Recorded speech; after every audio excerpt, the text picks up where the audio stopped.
अस्सलाम वालेकुम। सब्सक्राइब कीजिए उर्दू टीवी को अपने मोबाइल पर देखने के लिए रेड कलर के बटन को प्रेस कीजिए और घंटी भी दबा दीजिए। अल्लाह हाफिज़।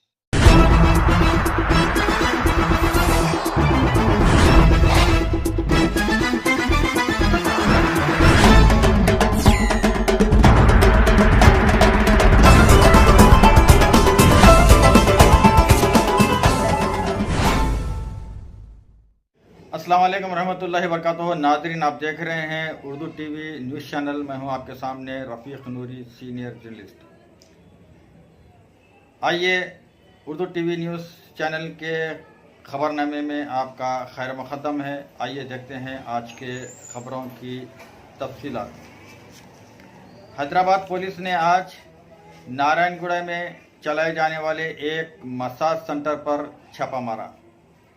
इस मसाज सेंटर में लड़कियां नौजवानों को मसाज कर रही थीं। पुलिस ने छापा मारकर वहां काम करने वाली 3 लड़कियों के अलावा गाहकों और ऑर्गेनाइजर जुमला 7 अफराद को गिरफ्तार कर लिया है। पकड़ी जाने वाली लड़कियों के नाम श्यामला, चित्रा, श्रावणी। मिस्टर हरीश राव वजीर आबपाशी ने आज नकरेकल में मुख्तलिफ तरक्याती प्रोग्रामों में हिस्सा लिया। बाद उन्होंने खिताब करते हुए इल्ज़ाम आयद किया है कि कांग्रेस कायदीन को कुर्सी के लिए आपस में लड़ाई झगड़े से फुर्सत नहीं है और उन्हें अवामी मसाइल की कोई फ़िक्र भी नहीं है। उन्होंने कहा कि कांग्रेस ने अपने 10 साला दौरे इख्तिदार में अवामी मसाइल को नज़रअंदाज कर दिया था।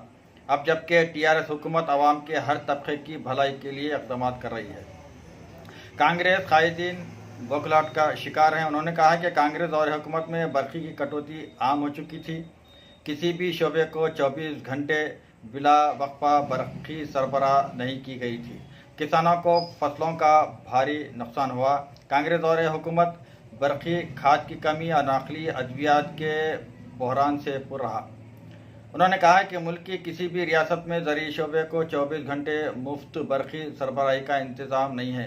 कांग्रेस दौर में किसानों को 9 घंटे बरक़ी सरबराही का वादा किया गया था, लेकिन उसको पूरा नहीं किया गया, जबकि TRS हुकूमत किसानों को बरक़ी फराहम कर रही है।